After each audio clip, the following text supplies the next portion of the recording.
Hey, what is going on, guys? My name is Danny, aka Floppy, and today we are talking about my favorite character in all of fiction, Vinsmoke Sanji. A fitting name considering my goat always wants the smoke.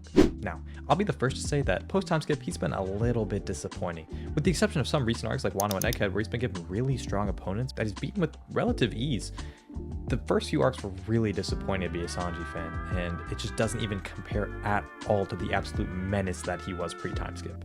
For starters, we are introduced to this man absolutely fodderizing Marines. He's picking up this dude named Full Body by the neck in front of the Huz. He then goes in to have a really interesting backstory that really defines his character and his love of food, which is really compelling.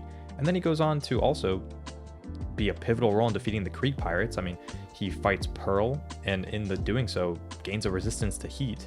And a quick shout out to Sanji and all of his fights in the series. It might be a biased take, but I honestly believe that Sanji has the best fight scenes in the series. I think that he goes for choreography more than like one big attack each fight. And I mean, look, he even uses a cigarette in his fight against Gin. Before we move on to the next arc, it can't go without being said that Sanji also, after his fight with Pearl and Gin, goes on to play a pivotal role by saving Luffy's life after he jumps in the ocean after his fight with Don Krieg. But alright, yada yada yada. He ends up being invited to the crew, and the entire crew sails off into the sunset to follow their dreams of being the world's greatest pirates. The next arc is Arlong Park, and Sanji comes in and blows the fraud allegations out of the water. I know all the Zoro fans are upset when they realize that Hachi's not even the right-hand man of Arlong. It's this big-armed dude named Kurobi, and Sanji absolutely decimates him, embarrasses him, destroys him. It's not even close, a no contest. Look at Zoro's reaction. He had this man grinning at the performance that he was putting on.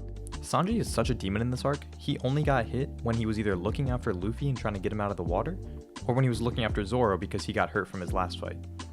If he didn't have to look after anyone else, he genuinely would have never been touched by this man Kurobi. And the craziest part, Sanji did it in the water. Imagine beating a fishman in the water. Their entire thing is that they are stronger than humans and they are superior in the water, and yet Sanji, a regular human, is running the fade in the water and winning. Not only that, but the entire time he's trying to save Luffy, his captain, from drowning, and he did that in the water. It has genuinely got to be the biggest disgrace as a fishman to lose to a human on your home turf. If I were Fisher Tiger, I would be livid in my grave. From here on going forward, I'm gonna have a tally up on the top of the screen. One's gonna be for every single time Sanji saves another crew member, and another one is gonna tally every single time that I believe that he's the MVP of an arc. Because truly, I believe that pre-time skip Sanji is the absolute MVP of the entire series. The next two arcs, unfortunately, aren't really Sanji-centric. There's Lowtown and Whiskey Peak, and he really doesn't have any moments in either one, but that's fine because he kicks it right back into gear with the next one. Little Garden? The second they dock, he immediately picks a fight with Zoro, and as you can see right here, he clearly wins. After that, he kind of goes MIA for a while. I really expected him to come in with the crew's time of need and beat Mr. 2 or something like that, but he ends up doing something even better.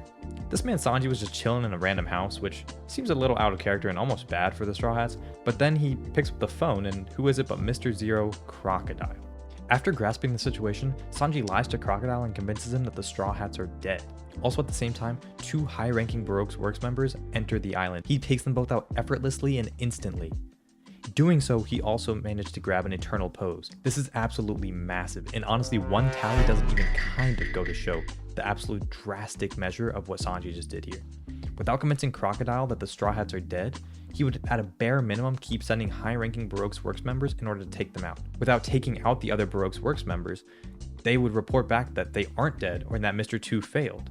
And finally, without grabbing the eternal pose, they never would have made it to the island of Alabasta in time. Not only that, they probably would have lost a crew member on the way. What do I mean by this? It's said that on the island of Little Garden, because it's set in the past, it takes at least 100 years for everything, such as a log pose, to redirect to the next island. And we know by the next arc, which is Drum Island, that Nami got bit by a bug that made her really sick, and if she didn't get a doctor's attention in time, she would have died. Meaning that if Sanji didn't get this eternal pose, Nami would have died, Vivi never would have made it to Alabasta, and the Straw Hats' journey is probably just over. He is easily the MVP of this arc, even though he didn't participate in a single battle. And I'm also going to skip right past Drum Island because honestly, Sanji does nothing except for getting his back broken by this gilf, but I would let her do it to me too, so. Next up is Alabasta, and this is Sanji's most impressive instance in the series so far. Let me paint you a picture. Luffy and the entire crew got captured by Crocodile. They're kept in an underground prison made of sea stone so they can't escape, and it's currently flooding. what are they going to do? Well, who else but Mr. Prince is going to show up? Mr. Prince calls Crocodile, and he's got this man shook. He successfully fools Croc into leaving the prison, and that gives him the opportunity to come in and grab the key to let them escape. He effortlessly kicks up one of those banana crocodiles, spits out the key, and gets them all out. It goes without saying, without doing this, they lose. There is absolutely zero way that the rest of the Straw Hats are going to escape from there. Not only are the Straw Hats dead, Crocodile gets Alabasta, and the series is over. That's 2 arcs in a row where Sanji just saved the entire series. He's not even done though. He goes on to beat up a zesty flamingo, and honestly, he could have negative diffed this man if he didn't have the ability to change into Nami's face. Once again, it's actually not even close. Sanji gets the MVP again. Skypiea is yet another goated Sanji arc. He gets a little bit of slander because he did get OHKO'd by Enel, but honestly, anyone except for Luffy at this point in the series is getting dog-walked by Enel. Even though he was out of action for a little bit after that hit, he was able to come back and get the final hit on one of the priests. And then his most important feat in this arc is sneaking onto Enel's boat, breaking the engine, or clogging the gears or whatever he did, saving Usopp and Nami, and then face-tanking a 200 million volt Thor attack from Enel, an angry Enel, and then laughing in his face and saying, "Thank you, I need a light." That is so cold. Mind you, even sneaking onto this boat in general is a feat, because with Enel's mantra plus devil fruit capabilities, he's able to sense and know every single thing about every single person on this island in an instant. And yet Sanji's able to sneak on the boat and do all this. I legally can't give him the MVP for this arc because some other players were just more important, but if you gave it to him, I wouldn't even be mad. And we have reached peak Sanji here. Fasten your seatbelts because I'm about to go on a multi-paragraph tear of Sanji meat riding. Water 7 and Enies Lobby's Sanji is the greatest specimen of man that has ever been conceived in fiction. Sanji's performance, power, and demeanor in these arcs made me the Sanji fan I am today.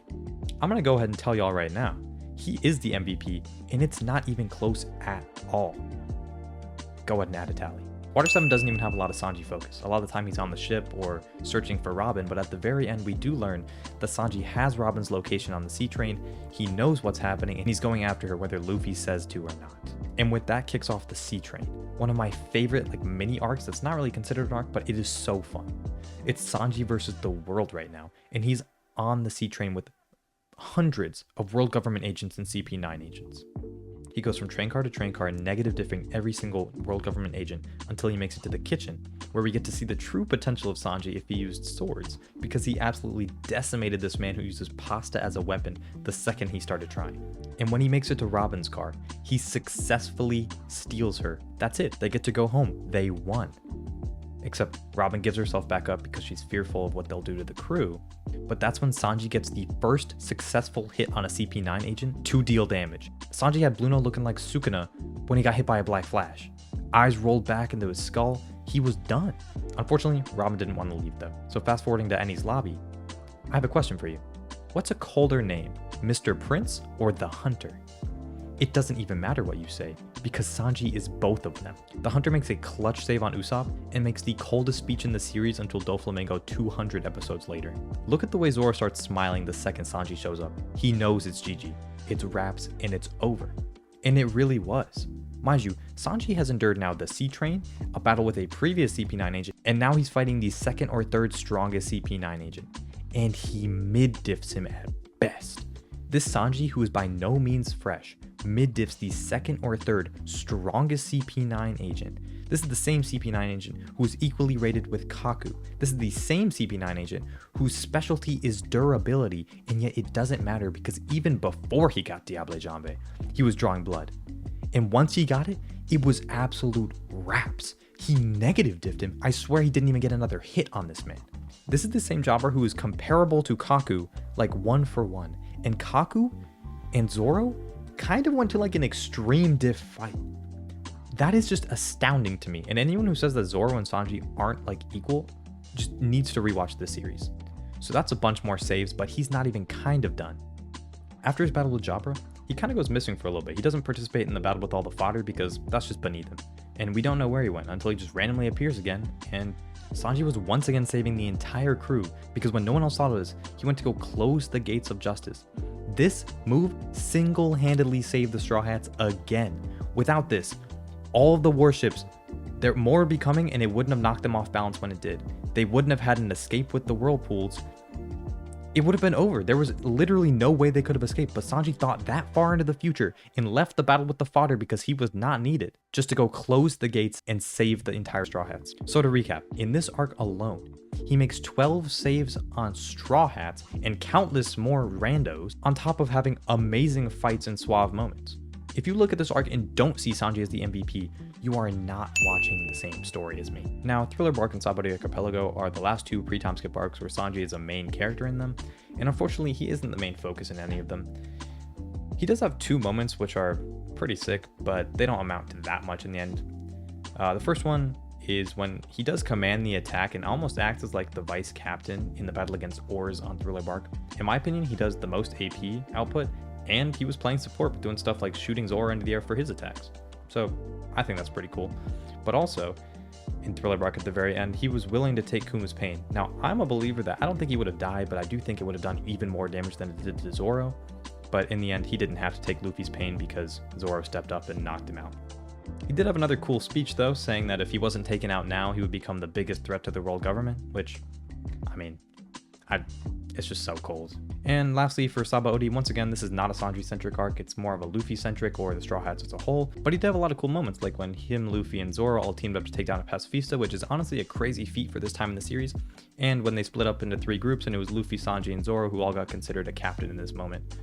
It's just cool moments like that that really make you appreciate that the monster trio exists.